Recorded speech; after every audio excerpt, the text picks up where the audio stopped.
Hi, I would like to welcome you all to Miyara Health's new series on inspiring health journeys.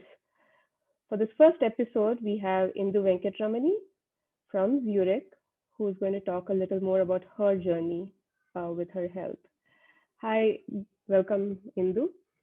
Can you Hi. tell us a little about yourself and your background to begin with? Sure.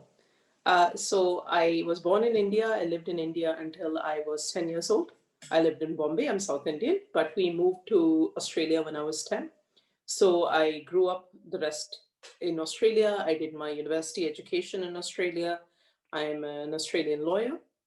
My husband and I moved to Switzerland when I was 28. We have a daughter. And so we've been in Switzerland apart from one 2-year journey out to go and live somewhere else. We've been in Switzerland our entire married life. You had some health issues at a point. So can you explain what it is, when you were diagnosed, and how this has worked out for you with also living in different countries? Yeah, absolutely. So I was diagnosed at the age of 24 with with type 2 diabetes. My Okay. father has type 2 diabetes, so Okay. it wasn't much of a surprise. We have a family history.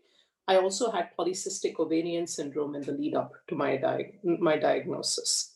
Yeah. So it wasn't much of a surprise that I got diagnosed.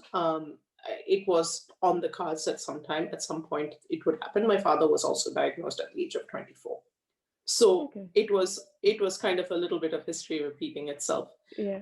And at the point of diagnosis, my blood sugars were high enough that they put me on insulin to regulate Okay. me. And it was extremely odd because the second I went on insulin, I started losing weight. My blood sugars came under control. And obviously, with diabetes, there's the exercise food cycle. You need to Yeah. have good dietary control. But if you don't have good dietary control, your blood sugars are too high and you don't feel well enough to exercise. So, this kind of is a self fulfilling cycle in a way. So actually, it was a bit of a circuit breaker for me. The fact that for about 2 months I was put on insulin, that Okay. allowed me to get my diet back under control. It allowed me to get my weight a little bit more under control, and it allowed me to find actually energy and ability to go and do exercise, which I had not had for a while because it had been a bit of a long slope getting there, which I hadn't done much to check, to be honest, Okay. because I hadn't really seen the pattern at that time. Yeah. So, Yeah. So that's interesting. So, I mean, you can see the pattern in the family, and that absolutely, this is something absolutely. everybody has to be aware of when they have family history. I mean, exactly, and I think it's also the doctors ask you all of these questions about your family history. I think it's important to kind of think about it for yourself, Yeah. and to you know get the data that you can get. For example, for everyone who is has a history of family history of diabetes, who worries about their weight or worries about their diet or worries about their exercise level, one of the points of data that you can get if you're going to the doctor and getting blood work anyway is ask for them to include something like, for example, HbA1c, which is your blood sugar average over 3 months.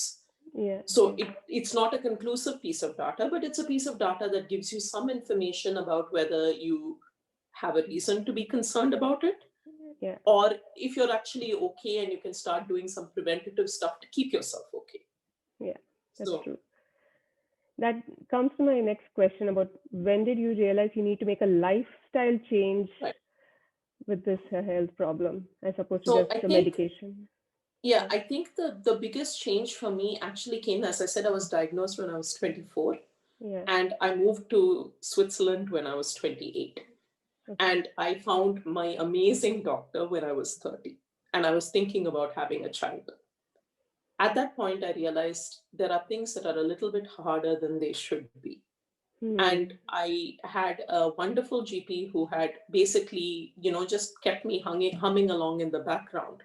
But when I went and I talked to her and I told her, I want to have a child, I want to have a family at some point, she said, okay, let's do some testing, because for all of the medication I was on, I was no longer on insulin at this point. My body wasn't quite reacting the way she would have expected me to react. So we Okay. did some additional testing, and at that point, we found out that actually I I don't quite have type 2 diabetes, even though I was diagnosed with type 2 diabetes. Okay.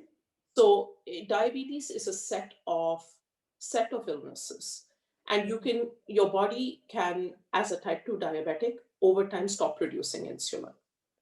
Yeah. Okay. And so if you're treated like you're a type 2 diabetic, sometimes what happens is you need additional insulin anyway. But actually, what was going on in my case was my body was sporadically producing insulin, which is a subtype of diabetes. So, Okay. what ended up happening was she gave me some extra medical support in terms of medication.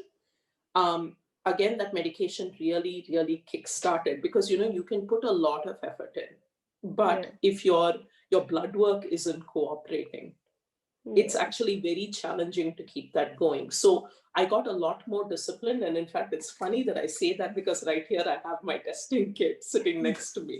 So that's kind of evidence of the fact that I have just, built this into my kind of DNA of how I live my life right now.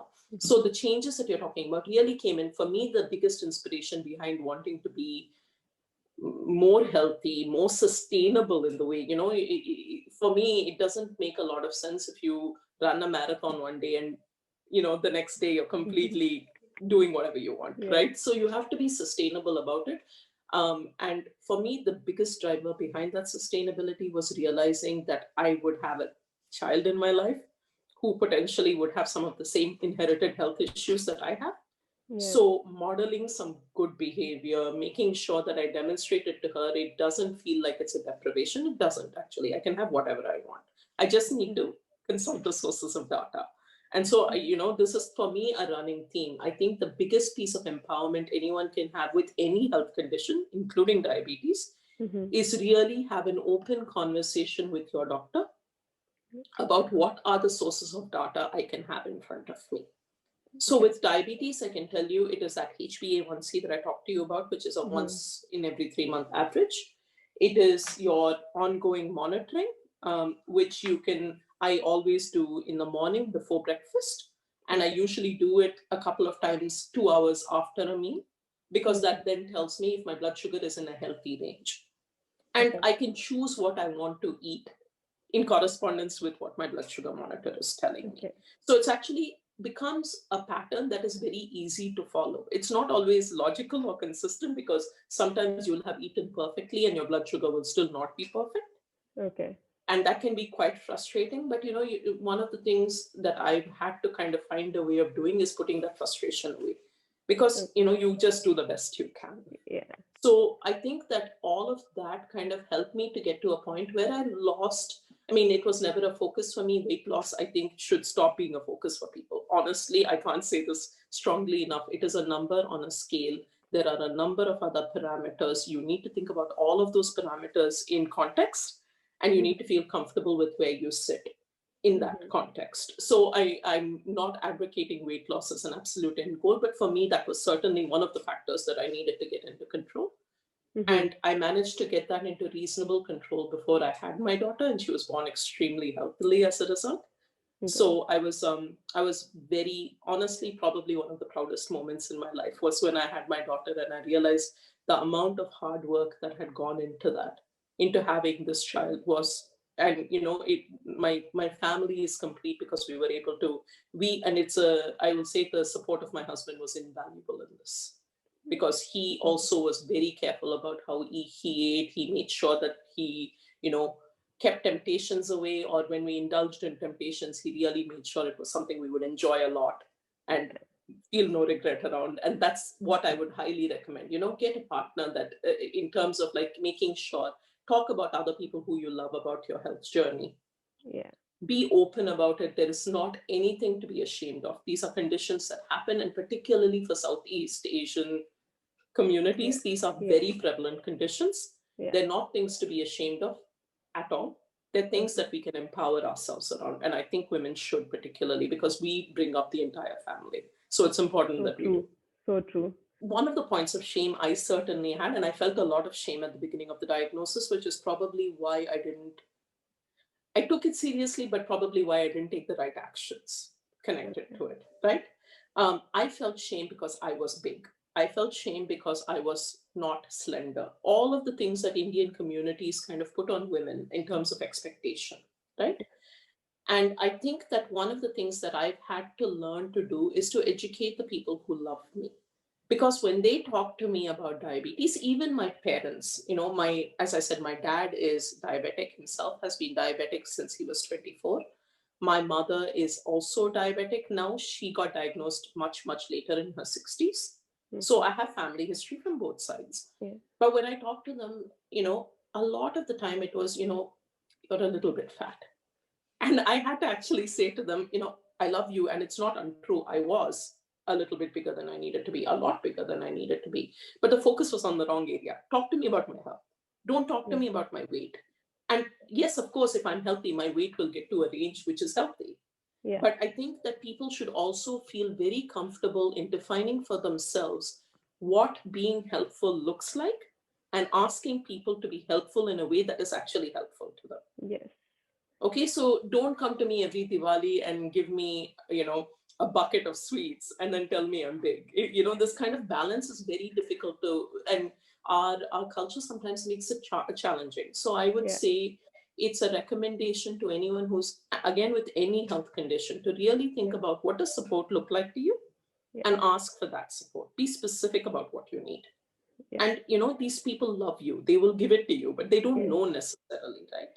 Yeah, no, So, that's so true. And for each person, it might be different. For some person, exactly. some people, it might be that you have to just give them a goal. Say, why don't let's challenge you to do this? But other people might not like such challenges. That might put them under pressure, under negative pressures. Also, I was going to say the goal also might be different, right? I love challenges, but for me the challenge has always been involved with this, with the Yeah, meter, yeah, right? Because for me this is an immediate piece of feedback. exactly. Whereas I can watch my diet for 4 weeks and I might lose a kilo, 500 grams. That's not immediate for me. Yeah, Whereas I eat properly, I measure myself, I get immediate feedback 2 hours later.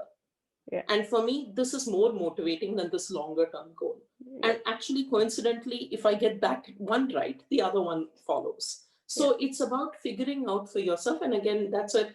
This thing about data, I keep coming back to it. It yeah, empowers you in a way that is so important. It is so important because it can feel like an unclimbable mountain, but it's not true. actually. It's one step at a time. It's true. So, yeah. Yeah. There are just two questions that I came up with. One is, let me start with the first one about your pregnancy you mentioned. So Yeah. during your pregnancy, was there any issues, or just because you took care of everything before pregnancy, during pregnancy, you had absolutely no? So I had an incredibly healthy pregnancy. That's I good. had a very easy pregnancy. Ah, Getting pregnant was a little bit more challenging, okay. but it was not a challenging pregnancy at all. Again, Okay. because by that time I had become a bit of a creature of habit. I Okay. knew Good.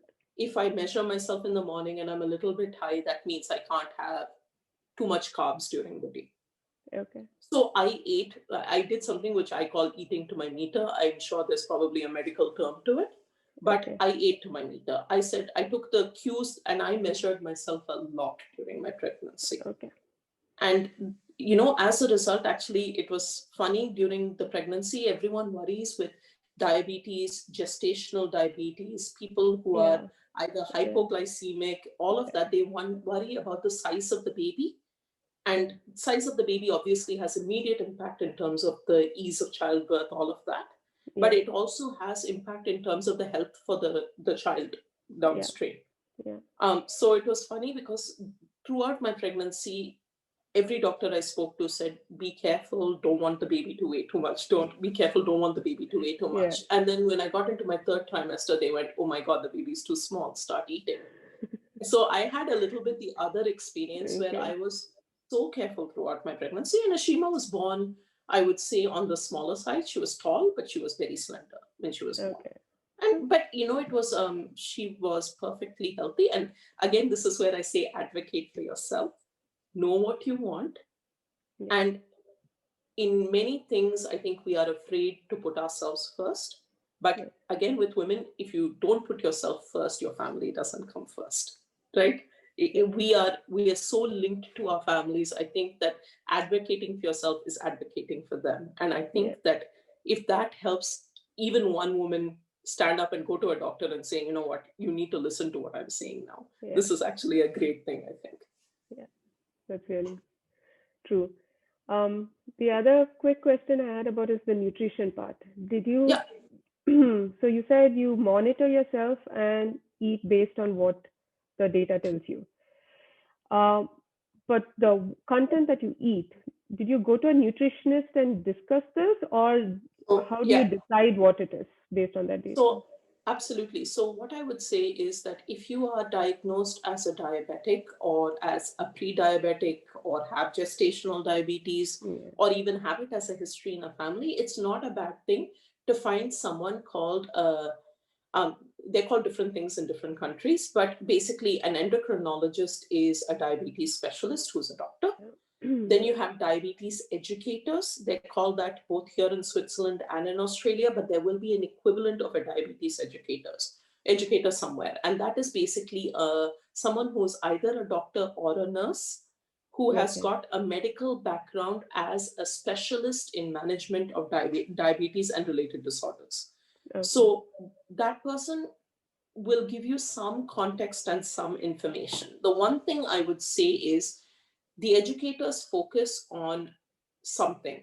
The educators focus on not having the patient's blood sugar be too high or too low. Okay. But out of those two variants, the more catastrophic thing is having the blood sugar too low, right? Okay. Yeah. So, for example, if your blood sugar is too high, what will happen is that over time, you're going to have some impacts on things like, your eyesight, etc. Yeah. If your blood sugar is too low, basically what's happening is not enough oxygen is getting to Yeah. various parts of you. So this is far more dangerous and far more immediately dangerous. So their Okay. focus will be when they're informing you on, fitness, health, nutrition, all of that.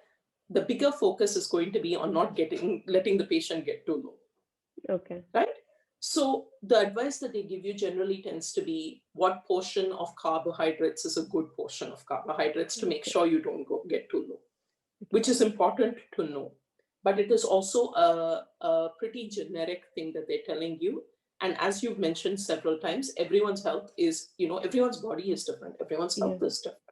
So if I ate carbohydrates at the level that my diabetes educators over the year, and I've had many of them, would recommend to me, I would be flying very, very high all the time. It doesn't work for me. So for Okay. me, again, it was about getting the education to know what to watch out for. That's really important, really, really important. But then it was coming back to the sources of data and saying, okay, now they've told me, for example, and I'll give you a really simple example. They told me the fruit that I can eat. I can eat apple, I can eat pears, I can eat all of this. And they told me, if you want to eat melons, eat watermelon, but don't eat cantaloupe, for example. Okay. If I eat watermelon, my blood sugars are catastrophically, that's the word.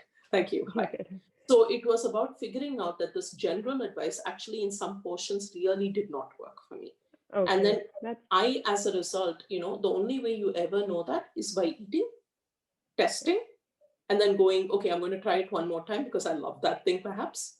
yeah. And then you very sadly kind of put it away as a special occasion thing and you enjoy it. But when you enjoy Yeah. it, you really do. Yeah. In all of this about control, I want to make sure that deprivation is not a part of that. Deprivation is certainly not a part of it. Okay. Yeah. True. Yeah. It's especially for sustainable uh, Exactly. living. Yeah. And the other question that came up is in terms of exercise and fitness, do you do something special or you're just So okay? no, I don't do anything special. For me, I will say that if I wanted to control my blood sugars, I would have to walk for 8 hours a day in order to control my blood sugars the same as I can by controlling my diet. So controlling the diet, what you put in is so important in this equation. And I think Yeah. that's actually true even if you're if you're not diabetic, you're generally someone who wants to look after their health, their fitness, their, level of well-being. It's much easier to, control what you're eating than it is necessarily to control all the factors that allow you to have exercise all the time, right? Like in Yeah. terms of childcare and things like that. That said, I'm reasonably active. I go for walks most days. I think activity is important, but I don't think, for me personally, activity is not the driver behind blood sugar control. Activity is for mental wellness more than physical wellness. And I can certainly see in weeks where I haven't prioritized that physical aspect of exercise, my blood sugars do suffer because, things like stress, anxiety, lack of sleep, all of that also factor into your blood sugar. So for me, that when I say it's for mental well-being, actually, that's a very important thing. Yeah, true. Yeah, that comes to that question about stress. Did you, it was stress ever an issue in terms of your health? And also, after having a child, I don't know if it's in the same context, but after having a child, how easy was it to get back into the same routine, or what did you have to do? So for me, I would say that stress has always been something that I've struggled with to manage. Okay. And I don't think that the biggest factor for me was ever having a child. The biggest factor for me is the balance between professionalism and my personal life. Okay. I like to work a lot. I work full time. I work a lot. And I think that balancing that with my personal life, getting both things at an equal level of priority, and I think every mother in the world will kind of probably feel quite sympathetic to this. You want to be seen as someone who delivers at work, but at the same time, you want your kid to also be able to come and say to you, "I want to make cookies." This how do you balance those things? How do you do it correctly? What is the right balance? I feel that is always a challenge, and that will continue to be a challenge. But as I said, in kind of finding out the things I can keep humming in the background, like I can keep my health humming pretty well in the background now. Okay. And I can keep my, control of what I eat humming. I can keep control of how often I go for a walk humming. Those things kind of go along in the background. Then the anxiety or stress that I feel, I can somehow manage to say, look, these are the things you've done. So you don't need to be so worried about that. It will be okay. So I think again, it's so personal. What works for each person. Yeah. And the sources of stress might be completely different for people, but I think it's important that women actually, again, I keep saying this, it comes back to what do you want and how do you communicate what you want. And I think it's really important. Good. And one last point that you brought out was about data and monitoring what you eat and combining the two. Is there some place that you actually note it down, or is it a mental note, or how do you do it? No. So I'll actually show you because I have it close to hand. This is my monitoring kit, right? Yeah. And my monitoring kit has an app that aligns to my phone. Yeah. So it actually gives me trend data. It tells me at what point in the day do I generally tend to have the highest blood sugars. I can tell you, for me, it's always first thing in the morning. It tells me at what point of the day I always have the lowest blood sugars. I started testing a while ago. Once I noticed the highest point, I started testing at about 4:30 in the morning. And that generally tends to be very low. So I have, for some reason, even though I haven't eaten anything, my blood sugar goes crazy high in the morning. So it's about, I kind of say this data is important because it really tells you, for example, in the morning, I will almost never eat anything like bread. I will generally eat something like a very small serving of oatmeal. I'll have it with berries. Obviously, I don't sweeten it with anything. If I really want something sweet, I might grate a carrot, not a carrot, sorry, an apple or something into it. But that allows, instead of me having this, and this is what we need to be afraid of in terms of the pattern, and if you see it plotted on a graph, the highs and the lows are what we should be concerned about. If you have generally a pretty flat line or a flattish line, unless that line is too high or too low, if it's sitting somewhere in the healthy range, this is a good thing. You don't need to be worried about that. So I would say there is a lot of technology available, and this technology is not expensive. It is not expensive. It is not out of the reach of most people. So it is, again, really worth kind of going and I don't generally advocate people spend a lot of time on Google with medical conditions. It's not a great Yeah. idea. But I think there are some wonderful resources available. For example, the NHS website on diabetes is a fantastic website. So Okay. I would say go and spend some time, only go to reputable websites and don't look up the crazy conditions. That's not what I'm saying, but there's a lot of information about the systems and processes you can use to regulate, to control, and to identify trends. And I think informing yourself, going to the doctor, and then saying to the doctor might be wonderful and on your side, but then also doctors are people and sometimes very rushed. Mhm. Saying to them, look, this is what I need, and advocating for yourself will get you a very good start in terms of trying to figure it out. Yeah. So it's Yeah. again the question of figuring out what it is that's driving it and what you can live with, because ultimately you have to also live, right? And Yeah. you have to have a good life, and I Yeah. think that's really important. Not feeling, this is something I'm going to have to live with and deprive myself. No, it's not. It really Mhm. isn't. It really Yeah. isn't. I'm now 40 years old. I've had this for 16 years. I have a pretty great life. So I just want to say to people who feel afraid or scared, they don't need to be. It is something that you can manage and it will be fine. So, yeah, Yeah, thanks. I was just gonna ask you for your last message, and you gave a really nice there you message go. there. Thanks a lot.